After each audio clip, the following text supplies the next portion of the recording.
नमस्कार, दिन भर की हर खबर से आपको करने खबरदार मैं हूं श्वेता सिंह। उत्तर प्रदेश में 2 राउंड का चुनाव हो चुका है, लेकिन तीसरा राउंड सबसे दिलचस्प है क्योंकि इस राउंड में उस फैमिली फाइट का भी फाइनल फैसला होना है जो फैमिली फाइट चुनाव से ठीक पहले तक चली। इस लड़ाई में उस वक्त तो अखिलेश यादव जीत गए, लेकिन अखिलेश यादव का असली रण उनके पिता मुलायम सिंह यादव के गढ़ में है, जहां 19 तारीख को वोट डाले जाएंगे। मैनपुरी, इटावा, कन्नौज, ये वो 3 जिले हैं जिसमें कन्नौज से अखिलेश की पत्नी डिंपल यादव सांसद हैं, मैनपुरी से मुलायम के पोते तेज प्रताप सांसद हैं और इटावा में मुलायम परिवार का गांव सैफई है। लेकिन मुलायम परिवार के इस गढ़ में सब कुछ ठीक नहीं है। मुलायम सिंह के सियासी आंगन में चाचा भतीजे के दंगल की आखिरी फाइट वोटों वाली होगी। यही वजह है कि अखिलेश ने पिछले 2 दिन में इटावा और मैनपुरी में रैलियां की हैं और बिना नाम लिए अपने चाचा शिवपाल के गुट पर तीखे हमले किए हैं। अगर कहीं भी हमने साइकिल को हराने की बात कही हो तो बता दो, लेकिन सुना है इटावा में कहीं कहीं चुपचाप मोबाइल से अलग से बुला के साइकिल हराने वाली भी बात हो रही है।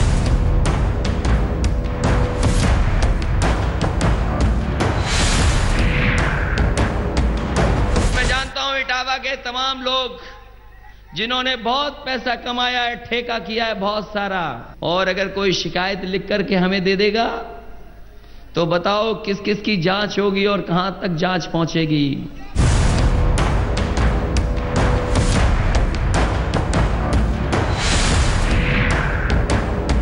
हमने तो टीवी पे देखा जिन पे स्पेयर में है चुनाव चिन्ह, कैसे नेताजी से धोखे से आशीर्वाद ले रहे थे, और फिर इन्हीं लोगों ने धोखे में हमें भी पार्टी से निकलवाया था।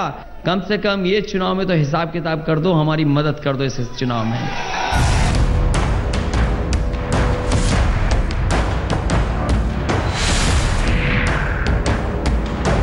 वैसे तो चुनाव पूरे उत्तर प्रदेश में हो रहा है, लेकिन चुनाव इटावा का थोड़ा अलग तरह का हो रहा है।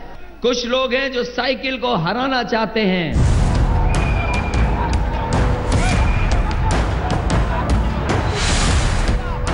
यूपी के चुनाव का ये वो राउंड है जहां से उस फैमिली फाइट का फाइनल फैसला होना है जिस फैमिली फाइट को चुनाव से पहले 3 महीने तक किसी टीवी धारावाहिक की तरह पूरे उत्तर प्रदेश ने देखा। लेकिन अब ये लड़ाई मुलायम सिंह यादव के सियासी आंगन तक पहुंच चुकी है। होम ग्राउंड पर अखिलेश यादव का टेस्ट है कि वो होम पिच पर हिट होंगे या हिट विकेट।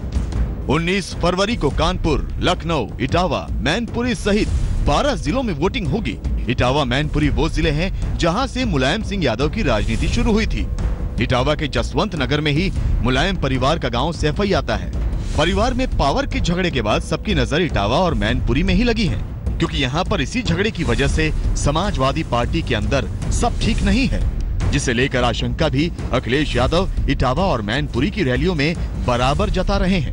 हो सकता है कुछ लोग, हालांकि इस विधानसभा में तो नहीं हराएंगे क्योंकि हमारे विधायक सोवन सिंह जी और बाबू दर्शन सिंह जी मजबूत हैं यहाँ तो नहीं कुछ कर रहे होंगे। हो सकता है बगल की विधानसभा में गड़बड़ कर रहे हों। अखिलेश यादव को इटावा और मैनपुरी में भी प्रचार और रैली करनी पड़ रही है। ये बताता है कि फैमिली फाइट का असर मुलायम परिवार के घर में किस तरह से पड़ रहा है।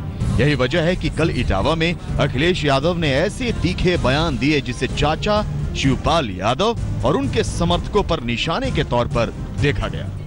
ये तो गलती हमारी है कि हम इटावा कम आए, और इटावा इसलिए कम आए कि हमें दूसरों पे ज्यादा भरोसा था। जिन पे ज्यादा भरोसा किया उन्होंने हमें और नेताजी को ही लड़ा दिया। बताओ, पता नहीं वो राजनीति थी कि स्वार्थ था, ये बात समझ में नहीं आई मुझे। और बताओ, एक बार लगा कि नहीं लगा कि साइकिल छूट जाएगी। मैंने वैसे तो एक दिन जसवंत नगर और इटावा के लोगों को किया था, बुध को किया था, लेकिन बुध को भी पूरे प्रदेश के लोग आ जाते हैं। किसी को मैंने डांटा तो नहीं, किसी का मैंने अपमान तो नहीं किया, और अगर मुझसे कोई गलती हुई तो मैं अपनी गलती को सुधार सकता हूँ। उससे मैं ये कुछ नहीं कहना। हम चुनाव लड़ रहे हैं, जनता के बीच में है, नेताजी का आशीर्वाद है। पारिवारिक झगड़े ने राजनीतिक खटास इस तरह बढ़ा दी है कि यादव बेल्ट कहे जाने वाले इस इलाके में मुलायम के लोग वर्सेस अखिलेश के लोग वाली चुनावी बातें चल रही हैं। इस बार चुनाव में शिवपाल यादव इटावा में जसवंत नगर की अपनी पुरानी सीट तक ही सीमित हैं और मुलायम भी लखनऊ में बहू अपर्णा के प्रचार को छोड़कर जसवंत नगर से बाहर नहीं गए। जसवंत नगर सीट पर मुलायम सिंह यादव 7 बार विधायक रह चुके हैं। 1996 से ये सीट मुलायम ने अपने भाई शिवपाल यादव को दे दी, जो 4 बार चुने गए। 50 साल के राजनीतिक जीवन में पहली बार किसी चुनाव में मुलायम पूरी तरह सक्रिय नहीं है। मुलायम ने इस बार जसवंत नगर में शिवपाल के लिए 2 रैलियां की हैं, लेकिन जसवंत नगर से बाहर मुलायम इटावा मैनपुरी में ही प्रचार के लिए नहीं निकले। मुलायम ने लखनऊ आकर अपनी छोटी बहू अपर्णा यादव का चुनाव प्रचार किया था, यानी सिर्फ परिवार के प्रचार तक ही मुलायम ने खुद को सीमित कर लिया। हालांकि मुलायम परिवार में खटास को कम दिखाने के लिए अपर्णा यादव के प्रचार में परिवार की बड़ी बहू और कन्नौज से सांसद डिंपल यादव भी गई थी और कल अखिलेश यादव भी अपर्णा के प्रचार के लिए पहुंचे थे। बताओ, जहां नेताजी आपसे कह के गए हों और डिंपल भी मांग के गई हों वोट आपसे,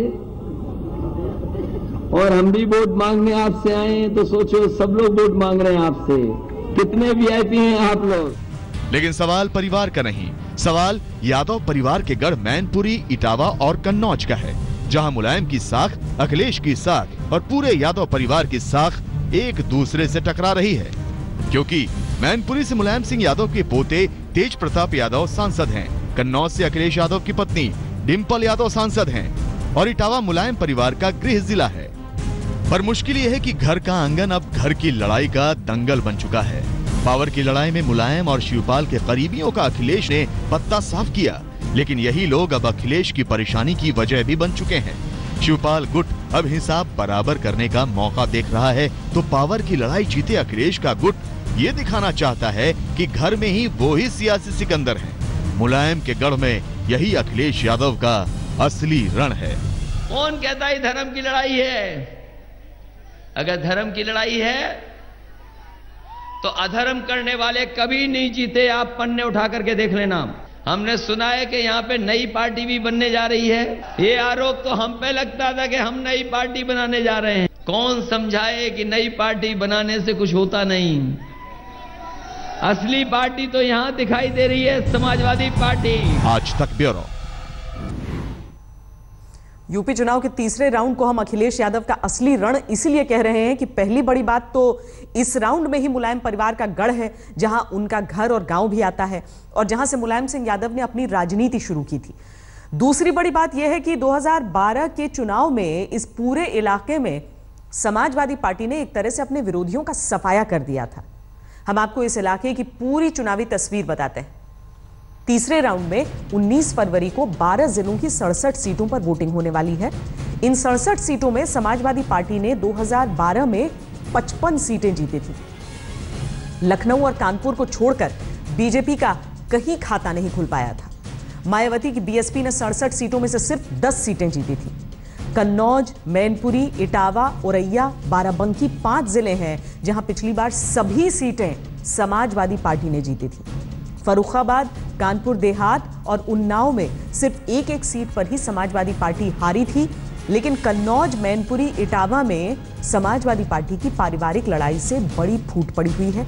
यादव बेल्ट और मुलायम परिवार का गढ़ कहे जाने वाले इस इलाके में कई नेता पार्टी छोड़ गए, कई बगावत कर गए। अखिलेश यादव की असली राजनीतिक समस्या यही है और यही वजह है कि वो इटावा और मैनपुरी के समाजवादी पार्टी के गढ़ में पिछले 2 दिन से लगातार रैलियां करने भी गए और इन रैलियों में उन्होंने साइकिल को पंक्चर करने के लगे अपने ही लोगों पर निशाना साधा, जिन लोगों पर उन्होंने गड़बड़ी करने की आशंका जताई है।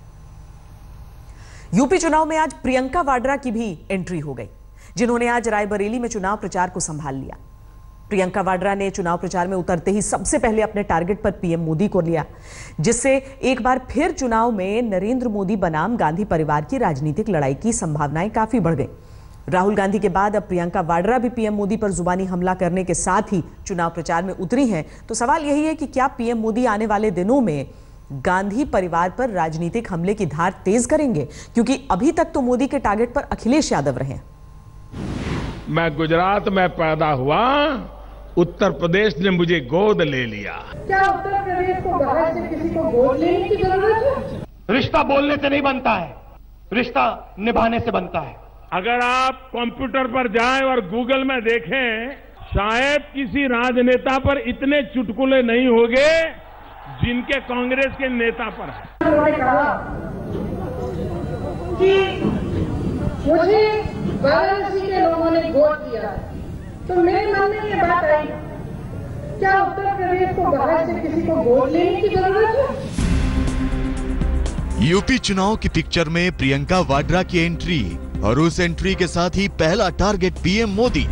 ये नरेंद्र मोदी और गांधी परिवार की पुरानी राजनीतिक लड़ाई का नया राउंड है, जो यूपी चुनाव के तीसरे राउंड से ठीक पहले शुरू हुआ है। इस चुनाव में पहली बार रायबरेली में प्रियंका वाड्रा प्रचार के लिए उतरी, तो उन्हें पीएम मोदी का कल का वो डायलॉग याद आया जिसमें उन्होंने खुद को यूपी का गोद लिया बेटा बताया था।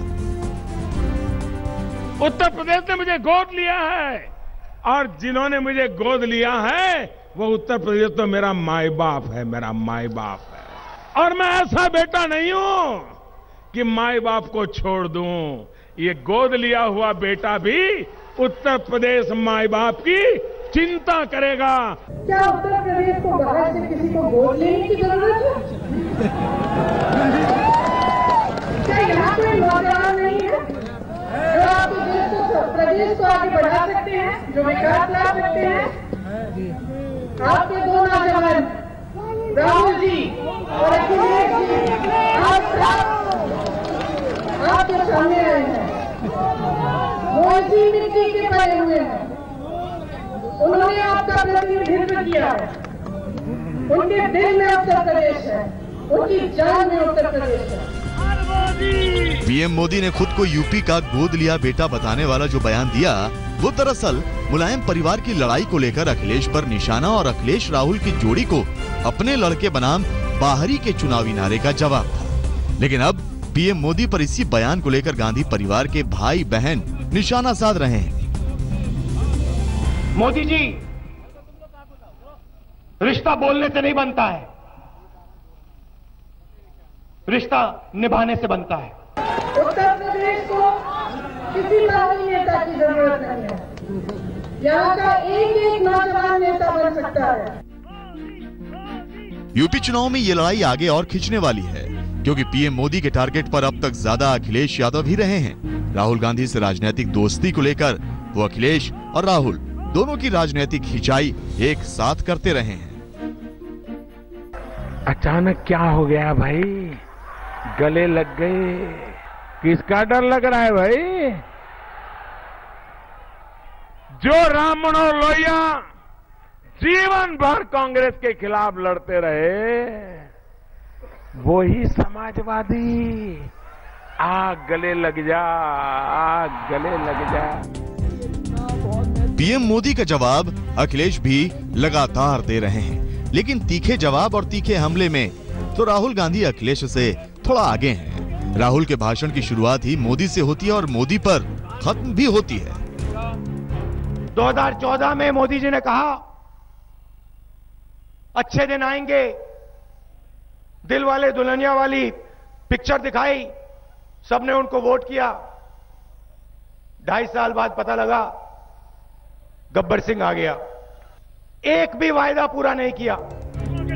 वैसे पीएम मोदी भी यूपी चुनाव में राहुल गांधी का नाम लिए बिना चिढ़ा चुके हैं, जब उन्होंने गूगल वाली बात कही थी, और इसका राहुल गांधी ने भी इसी तरह से जवाब दिया था। अगर आप कंप्यूटर पर जाएं और गूगल में देखें, शायद किसी राजनेता पर इतने चुटकुले नहीं होंगे जिनके कांग्रेस के नेता पर है। नरेंद्र मोदी जी को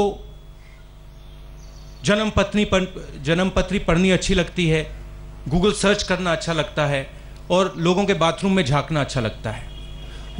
वो चीजें वो अपने फ्री टाइम में करें, शाम को करें। लेकिन अब राहुल गांधी को प्रियंका वाड्रा का भी साथ मिल गया है, जिन्होंने अपनी इलेक्शन स्पीच में ही पीएम मोदी को टारगेट किया है। आने वाली रैलियों में पीएम मोदी भी अगर जवाब देते दिख जाएं, तो इसमें कोई हैरानी नहीं होगी, क्योंकि ये राजनीतिक लड़ाई बहुत पुरानी है और इस बार यूपी का मुश्किल चुनाव भी है। आज तक ब्यूरो। प्रियंका वाड्रा सिर्फ अमेठी और रायबरेली में ही चुनाव प्रचार करती रही हैं। रायबरेली से सोनिया गांधी और अमेठी से राहुल गांधी सांसद हैं। रायबरेली और अमेठी की कुल 10 विधानसभा सीटों पर चौथे और पांचवें राउंड में वोटिंग होनी है। इन 10 सीटों में 8 सीटों पर कांग्रेस और 2 सीटों पर समाजवादी पार्टी चुनाव लड़ रही है। 2012 के चुनाव में इन 10 सीटों में कांग्रेस सिर्फ 2 सीटों पर ही जीती थी। समाजवादी पार्टी को 10 में से 8 सीटें मिली थी।